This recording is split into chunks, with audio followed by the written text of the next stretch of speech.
yaa ñëw si ki nga xam ne que moo di Pastef instant bi nag xaw naa yëngu Guy Marius Sagna ak ki nga xam ne que moo di El Malick Ndiaye alors Guy nag ñëwaat na exactement chargé waat ki nga xam ne que moo di El Malick ginnaaw critique yi nga xam ni itam am na mais laata loolu Arfan si oto 55 millions yi nga xam ni itam ñu koy wax étant que ñi ngi nekk si réew boo xam ni amaana ni 50 millions amaana ñi nekk si réew boo xam ni dama ne yëf yi dafa daal di rouge donc ki nga xam ne que moo di Guy revient à la charge je cite exactement ses propos.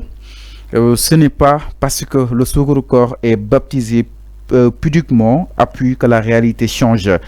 100 000 francs de Sukkur Koor ont été remis aux députés de mon groupe parlementaire. Cela fait 3 ans depuis Yewwi Askan Wi qu'à l'interne je me bats contre cela.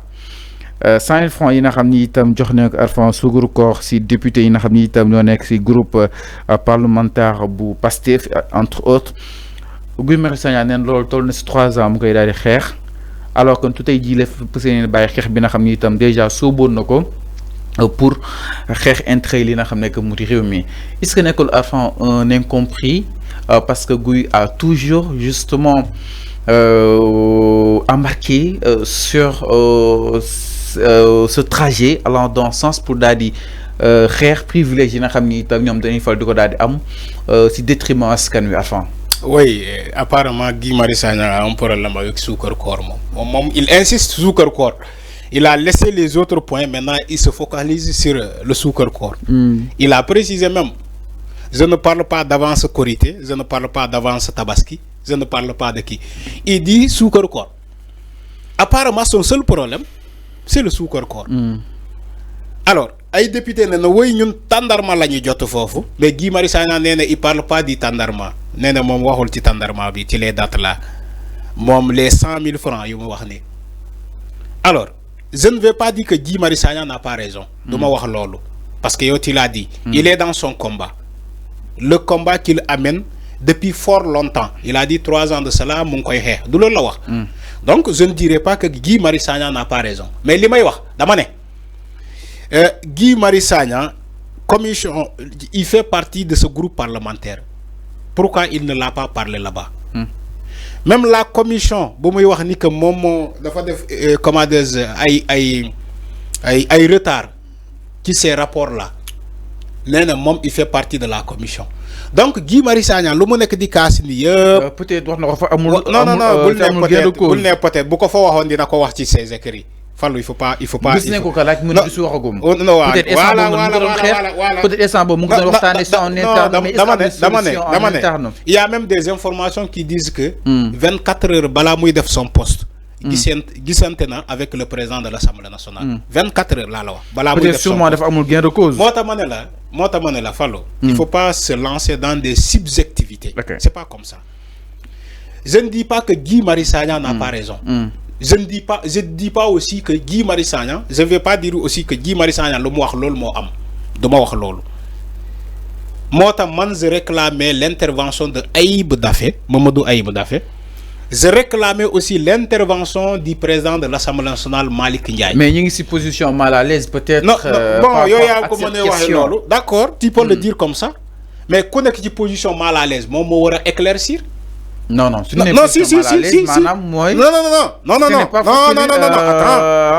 si, attends, de telles accusations, tu dois éclaircir la lanterne des Sénégalais en tant que président de l'Assemblée nationale.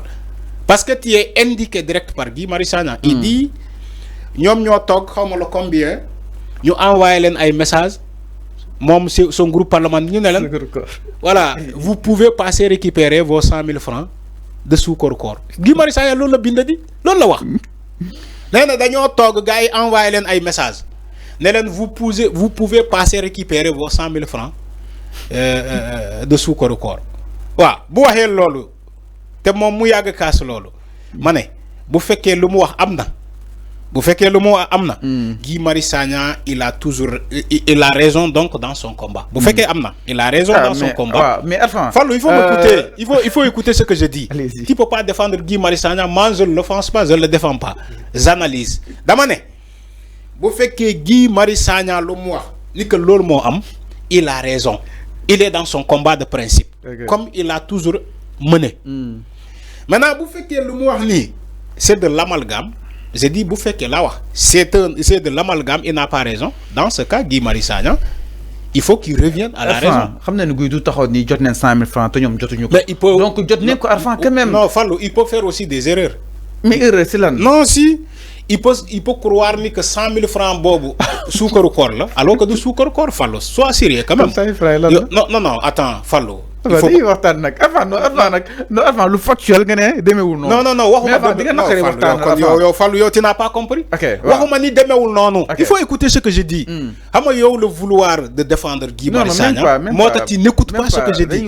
Mais ñu may sétane déglu nañu bu baax limay wax dama né bu féké Guy Marius Sagna on s'écoute concrètement on s'écoute s'il vous plaît. OK lo bëgg wax dama né bu féké encore une fois je l'explique bu féké Guy Marius Sagna lu muy wax ni ci 100 000 francs suukar koor yi bu féké amna donc c'est Guy Marius Sagna qui a raison par combat de principe loolu la yaga xex. On est d'accord avec ça? C'est clair? Non, après nga relancer. Une petite relance? Allez, après nga relancer. Une petite relance avant on continue. Vas-y. Donc, yo, d'accord, nous joxe ay suukaru koor 100 000 francs foofu Assemblée nationale avant. D'accord aussi, te itam loolu du dëgg du yoon. Si benn réew boo xam doo ne réew mi ngi en ruine. Fallo, je ne dis pas d'accord ma ci. OK. Dans toutes les entreprises. Weeru koor bu jotee dañuy am suukar koor yow mii fi ngay liggéey fekk nañu la fi jox la suukaru koor am na wala amul kon Guy Marius Sagna lan lay kaas. dama ne suukaru koor dama ne suukaru koor. donc dans toutes les entreprises. mais attends tu te contredis. dama ne déedéet. da nga ne Guy su waxee li mu wax dëgg la moom. dama ne dans son combat laa wax. c'est pas le combat des Sénégalais moo tax ma ne la tu m'écoutes pas Fallou. tu es là mais tu m'écoutes pas c'est ce qui me fait mal. je parle pour un rien. Yo, tu me poses des questions. Heureusement que je parle pour les Sénégalais. Tu m'écoutes pas. Damane, quand je dis que Guy Marius Sagna, il a raison dans son combat. Parce que l'on l'a yaga. Mais je ne dis pas qu'il a raison pour les Sénégalais. Hamaluta, dans toutes les entreprises au Sénégal, dañuy joxe suukaru koor. Bu fekkee peut-être entreprise yo xamantene sen loxo jotul sen ginaaw. Ba ñom ñu japp ni que bëgg nañu mais mënuñu. Mais boo demee ci weeru koor au Sénégal les entreprises dañuy joxe suukaru koor yow mii joxuñu la suukaru koor fii 5 TV fii man fekkuma la fi jox la mbuus wala jox la kii Fallou am na wala amul non wax ko sénégalais pour ñu dégg non balaa may continuer rek je sais que tu vas pas le dire alors suukaru koor boo ñëwee Sénégal suukaru koor aada la c'est vrai que du farata mais gis nga nit ñi dañ ko faratal dañoo dem ba aada boobu dugulem ba ñu faratal ko mais du farata yow diggante nit ak nit sa day tase ak yow nga ne la doo ma jox sama suukaru koor kañ nga may jox suukaru koor on est familiarisé avec le suukaru koor au Sénégal on est familiarisé avec le suukaru koor moo tax entreprise yi weeru koor dañuy dégager un budget pour le suukaru koor de leurs agents. Maintenant si Guy Marius Sagna il veut qu'on rompe la question du suukaru koor il faut un autre débat. Il faut soumettre cette idée-là à l'Assemblée nationale parce qu'ils sont dans des réformes. Assemblée nationale, jamono bini, ils sont dans des réformes.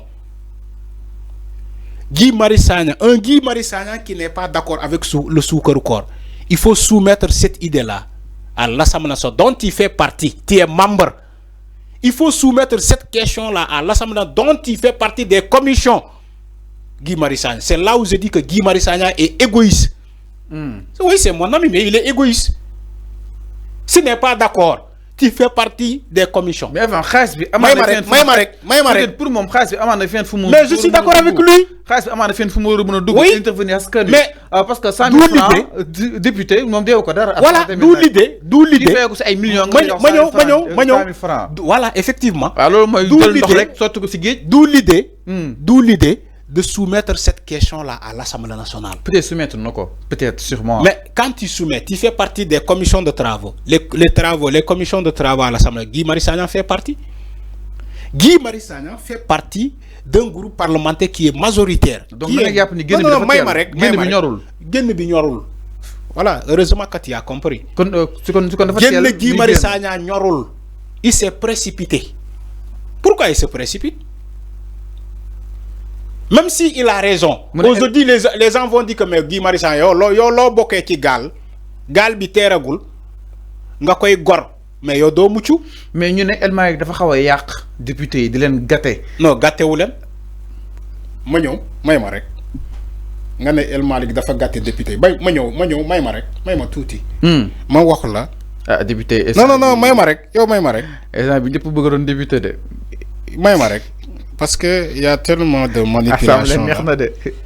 Ouais, may ma rek. Alors, ma ñëw ci les réformes que El Malick bu mu ñëwé ba légui pour nga xam ni gàttewul benn député ma ñëw Fallou mu né El Malick ba mu ñëwé ba légui il a procédé à la suppression de 150 000 francs CFA de crédit téléphonique, de 100 000 francs de primes plénières, de 300 000 francs d'appui de Korité, de 500 000 francs d'appui de Tabaski. Ma ñëw dé le Suukar-Koor dont Guy Marius Sagna a porté est l'affaire du groupe parlementaire de PASTEF et non de la présence de l'institution. Est-ce que dégg nga bu baax li ma wax? Dégg nga bu baax li ma wax? Alors, il a dit le Suukar-Koor. Il a dit le Suukar-Koor dont a parlé Guy Marius Sagna est l'affaire du groupe parlementaire de PASTEF et non l'affaire de la présence de l'institution. Ma ñëw bàyyi ma taxaw foofu tuuti xam nga Guy Marius Sagna nee ne dafa dañ ko envoyé message ñu ne ko son groupe parlementaire nañu jaar dépôt jël xaalis 100 000 francs du Guy Marius Sagna loolu la wax. Est-ce que il a demandé à savoir la province de ces 100 000 francs là? Voilà l'origine. Voilà l'origine. Est-ce que c'est l'institution Assemblée nationale qui a donné les 100 000 francs? Wala ñom wa PASTEF? Parce que PASTEF ils ont une caisse. Ah non si ils ont fait. Non PASTEF. ñom sen PASTEF ñom sen PASTEF dañoo am caisse du fi lañuy def jam ñaajo sen ki nu mu tuddu cagnotte bi. Yow da nga fone PASTEF ñom amuñu ki pour élection la waxon. Non yow lan mo la wa légui may ma rek. Yow tamit le mo re woni caisse bi ñoko dajale à fond. Waaw parce que amuñu dara luñu wo. Source A moko bind mu ngi ni. Source A moko bind mën na la jox nga lire ko. C'est pas moi qui l'ai inventé. Source A moko bind mën nañu ko jox sax gaay xol ko. Donc Guy Marius Sagna lu mu wax ni c'est pas l'institution Assemblée nationale mo joxé 100 000 francs yoy. Pastef ñoko joxé. Voilà. Moi dama ne Guy Marius Sagna il peut ne pas avoir raison. Donc mom dafa yakamti di wax. Dafa yakamti di wax. Donc fond le joggé fond bi. Voilà. Fan le fond bi joggé. C'est là où Guy Marius Sagna devait chercher à savoir. Mais Fallou. Guy Marius Sagna s'est précipité à aller dans le besogne. Même si il est dans son combat. Xam nga bo nekké bo yagé ci combat am kenn laam-laamew ko. Il a toujours porté ce combat. Ouais, il a toujours été constant. Voilà, il a toujours été constant. Alors, mais quand tu sais pas l'origine de cet argent, on te dit que c'est pas l'institution Assemblée nationale qui a donné l'argent. Da nga wara tay nga dem creuser pour xam ni que 100 000 francs yoyu ñu la jox. Té ñun tuddé ko au nom de PASTEF. Demal nga laaj 100 000 francs. Alors Alpha ñu dessini batay ci Guy Marius Sagna. Mën na continuer ci réforme. Ñu dessini batay ci Guy mën na continuer ci réforme yi wala. Que le président El Malick a supprimé. Yow mi daan dafa gàtte depuis. Génn guñu ponk bobu non. Alors fi mu bëgg ñu ñëw moy du côté de la régie.